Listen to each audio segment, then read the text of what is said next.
dans les pays qui pratiquent la peine de mort, riches et pauvres, cultivés et non cultivés, ayant accès à un système de défense ou n'y ayant pas accès, n'encourent pas le même risque face à la peine de mort. Et cet aspect-là, je crois qu'il est très important parce que tous les États prétendent que leur système judiciaire est égalitaire. Et les États rétentionnistes prétendent que la peine de mort est pratiquée comme une autre peine. Eh bien non.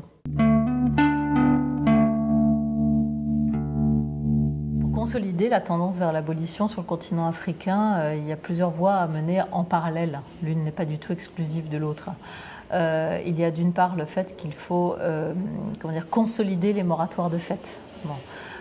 Expliquer aux États, vous voyez, vous ne pratiquez pas la peine de mort depuis 10 ans, 15 ans, 20 ans, abolissez-la. D'accord ? Le passage du fait au droit. Bon, ça, c'est la première chose.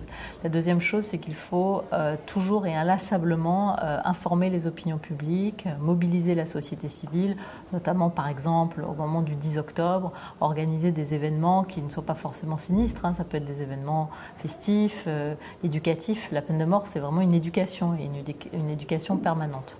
En matière de peine de mort, c'est très très important de mener l'action au niveau des régions politiques. De la même manière que dans le continent américain, la Cour interaméricaine des droits de l'homme joue un grand rôle en matière de peine de mort. De la même façon, dans le continent européen, c'est la Convention européenne des droits de l'homme et la Cour européenne des droits de l'homme qui ont joué ce rôle. De la même façon, ici, ça doit être la Commission africaine, la Cour africaine qui doivent jouer ce rôle. Et c'est pour ça que c'est très très important l'idée d'écrire un protocole qui soit un protocole de la région, justement, qui mette en œuvre l'article 4 de la Charte africaine des droits de l'homme qui proclame le droit à la vie.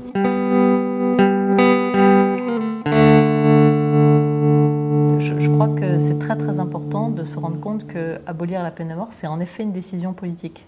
Et comme toute décision politique, il y a un avant et un après, il y a un courage.